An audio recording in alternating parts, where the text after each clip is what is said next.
역대하 6장 1절부터 11절 말씀을 함께 읽도록 하겠습니다. 그때 솔로몬이 이르되 여호와께서 캄캄한 데에 계시겠다 말씀하셨사오나 내가 주를 위하여 거하실 성전을 건축하였사오니 주께서 영원히 계실 처소로소이다 하고 얼굴을 돌려 이스라엘 온 회중을 위하여 축복하니 그때 이스라엘의 온 회중이 서 있더라. 왕이 이르되 이스라엘 하나님 여호와를 송축할지로다.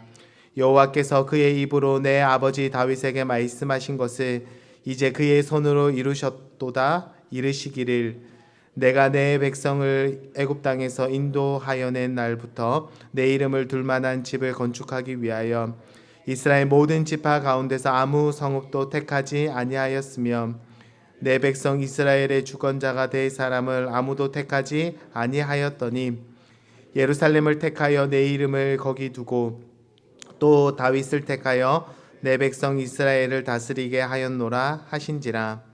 내 아버지 다윗이 이스라엘의 하나님 여호와의 이름을 위하여 성전을 건축할 마음이 있었더니 여호와께서 내 아버지 다윗에게 이르시되 너가 내 이름을 위하여 성전을 건축할 마음이 있으니 이 마음이 내게 있는 것이 좋도다. 그러나 너는 그 성전을 건축하지 못할 것이요 내 허리에서 나올 내 아버지 내 아들 그가 내 이름을 위하여 성전을 건축하리라 하시더니 이제 여호와께서 말씀하신 대로 이루셨도다. 내가 여호와께서 말씀하신 대로 내 아버지 다윗을 대신하여 일어나 이스라엘 왕위에 앉고 이스라엘의 하나님 여호와의 이름을 위하여 성전을 건축하고 내가 또 그곳에 여호와께서 이스라엘 자손과 더불어 세우신 언약을 넣은 궤를 두었노라 하니라. 아멘. 오늘 본문을 통하여서 우리 하나님은 어디에 계신 분이시고 어디에서 만날 수 있는지 함께 생각해 보도록 하겠습니다. 먼저 우리 하나님은 어디에 계신 분이십니까? 솔로몬은 1절에서 이렇게 고백합니다. 그때 솔로몬이 이르되 여호와께서 캄캄한 데에 계시겠다 말씀하셨사오나. 우리는 이 말씀을 보면서 하나님이 왜 캄캄한 곳에 계시나 이렇게 생각할 수 있지만 솔로몬이 언급한 이 캄캄한 곳은 신의 산을 이야기합니다. 하나님께서 처음 이스라엘 백성을 만나실 때에 신의 산의 캄캄한 구름 가운데 불 가운데 하나님의 백성을 만나셨습니다. 이스라엘 백성들은 하나님의 거룩하심 앞에 두려워 떨며 감히 하나님 앞에 나아갈 생각조차 하지 못하였습니다. 이처럼 우리 하나님은 죄인이 감히 나갈 수 없는 초월적인 곳에 계시는 거룩하시며 지존하신 하나님이시다라고 성경은 말하고 있습니다. 그런데 오늘 본문에서 솔로몬은 그 거룩하시며 지존하신 하나님께서 영원히 거하실 처소를 자기가 건축하였다라고 그렇게 선언하고 있습니다. 2절 말씀에 내가 주를 위하여 거하실 성전을 건축하였사오니 주께서 영원히 계실 처소로소이다. 솔로몬의 이 말은 너무나 놀라운 선언입니다. 도대체 어떤 건축물을 지었기에 거룩하시며 또 전능하신 하나님의 처소, 그것도 영원히 거하실 처소라고 이렇게 말할 수 있습니까? 물론 솔로몬은 당대의 최고의 건축술과 그리고 최고의 그런 재료로 화려하고 웅장하게 건물을 지었을 것입니다. 하지만 그럼에도 하늘의 하나님이 거하시기에는 너무나 작고 초라한 그런 건물일 뿐입니다. 솔로몬도 이러한 사실을 누구보다 잘 알고 있었습니다. 그래서 오늘 읽진 않았지만 역대하 6장 18절에 솔로몬은 이렇게 고백합니다. 하나님이 참으로 사람과 함께 땅에 계시리이까 보소서 하늘과 하늘들의 하늘이라도 주를 용납하지 못하겠거늘 하물며 내가 건축한 이 성전이오리까. 하늘과 하늘들의 하늘이어도 우리 하나님을 용납할 수 없을진데 자신이 건축한 이렇게 작고 초라한 이 건물에 하나님을 용납할 수 없는 것이 마땅하다라고 솔로몬도 고백하고 있습니다. 그런데 그 전능하시고 거룩하신 하나님께서 솔로몬의 성전을 자신의 저소로 정하셨습니다. 이러한 사실에서 우리는 한 가지 결론을 내릴 수 있습니다. 하나님께서 솔로몬이 지은 이 성전을 자신의 처소로 삼으신 것은 솔로몬의 노력이나 솔로몬의 결단 때문이 아니라 오히려 하나님의 주권적인 선택과 하나님께서 원하셔서 그렇게 결정하셨다라는 사실입니다. 마치 아이가 어릴 때 아빠에게 색종이로 그렇게 만든 시계를 주면서 이 시계 차고 다니세요라고 이야기할 때 아빠는 그 색종이 시계보다 비교할 수 없을 정도로 값지고 비싸고 정확한 시계를 가지고 있지만 그 시계를 놔두고 아이가 만들어준 색종이 시계를 하루 종일 며칠이고 차고 다니는 것과 마찬가지입니다. 하나님은 성전과 비교할 수 없을 정도로 영광스럽고 존귀하시며 그리고 아름다운 하늘에 거하시는 분이십니다. 하지만 하나님께서 솔로몬이 지은 성전을 택하셨고 그곳에 있기를 기뻐한다라고 말씀하셨습니다. 5절부터 말씀을 보시면은 내가 내 백성을 애굽 땅에서 인도하여 낸 날부터 내 이름을 둘 만한 집을 건축하기 위하여 이스라엘 모든 지파 가운데서 아무 성읍도 택하지 아니하였으며 내 백성 이스라엘의 주권자가 될 사람을 아무도 택하지 아니하였더니 6절에 예루살렘을 택하여 내 이름을 거기 두고 또 다윗을 택하여 내 백성 이스라엘을 다스리게 하였노라 하신지라. 이처럼 오늘 말씀은 솔로몬이 성전을 화려하게 그리고 웅장하게 지었기 때문이 아니라 하나님께서 그곳에 거하기를 기뻐하시고 즐거워하셨다라고 그렇게 말씀하고 있습니다. 하나님의 영광과 하나님의 거룩하심에 비하면 너무나 작고 초라한 성전이지만 하나님은 그 성전에 거하기를 기뻐하셨습니다.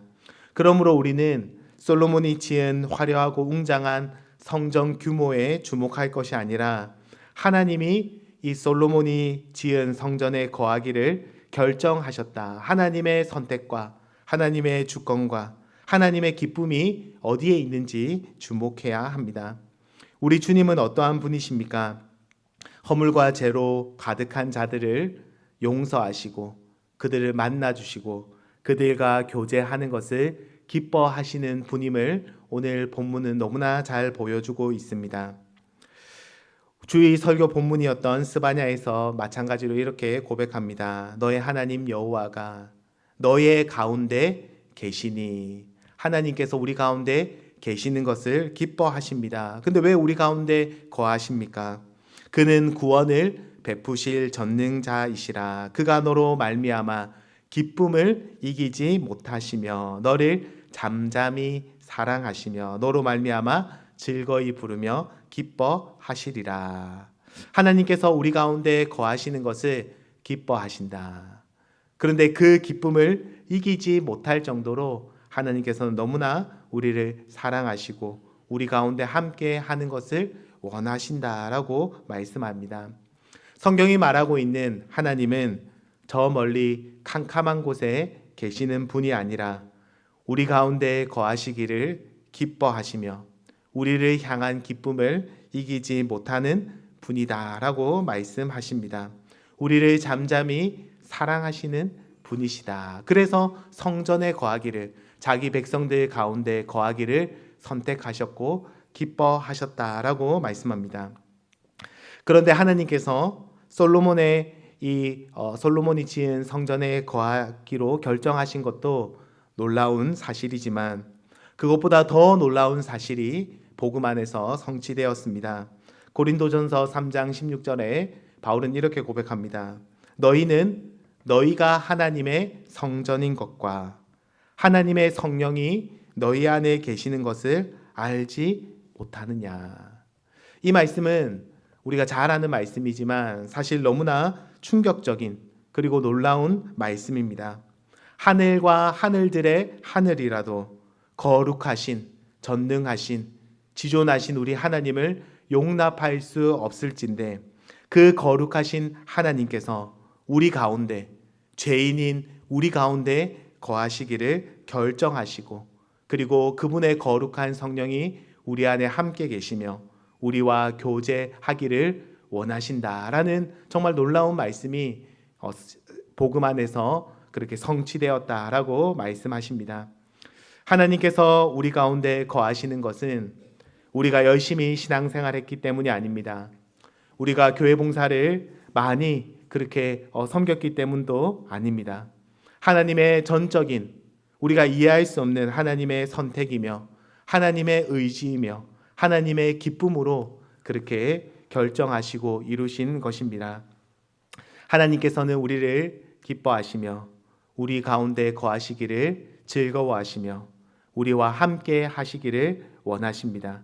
하나님의 열정과 하나님의 사랑과 하나님의 의지가 이 일을 이루신 것입니다. 이 놀라운 일이 십자가의 복음 안에서 일어났다. 너희 가운데 하나님이 거하시는 바로 너희가 성전이 되었다라고 말씀합니다. 하지만 우리는 이 복음의 놀라운 은혜가 얼마나 큰 은혜이며 얼마나 큰 특권인지 전혀 모르고 살아갈 때가 많으며 그리고 하찮게 생각할 때가 많이 있습니다. 주님과 더불어 살아가고 주님 안에 거하는 것을 귀찮은 일처럼 생각하며 살아갈 때가 많이 있습니다. 우리는 하늘과 하늘들의 하늘이라도 감당하지 못하는 거룩한 하나님이 거하시는 처소가 되었음을 다시 한 번 더 기억할 필요가 있습니다. 그러므로 죄를 즐거워하며 내 욕망을 따라 사는 삶이 아니라 하나님이 거하시는 거룩한 성전으로 살아가야 합니다. 말씀을 맺기 원합니다. 사람이 보기에 화려하고 웅장하게 지어진 솔로몬 성전에 하나님이 거하시는 것이 당연해 보였을지 모릅니다. 하지만 실상은 하나님은 자신의 영광에 비하여 너무나 초라하고 작은 그 솔로몬 성전에 거하기로 결정하시고 자신을 낮추어서 성전에 들어오셨습니다. 하지만 낮아지신 그 하나님은 거기서 멈추지 않으시고 십자가에 죽으시기까지 낮아지셔서 허물과 죄 가운데 살아가는 우리 가운데까지 주님께서 들어오셨습니다. 내가 너희 가운데 거하기를 기뻐한다. 너희와 함께 영원히 거하길 원한다 라고 말씀하십니다. 그렇게 낮고 비천한 우리 가운데 온 우주에서 가장 위대하고 영광스러운 우리 하나님이 우리 가운데 거하고 계십니다.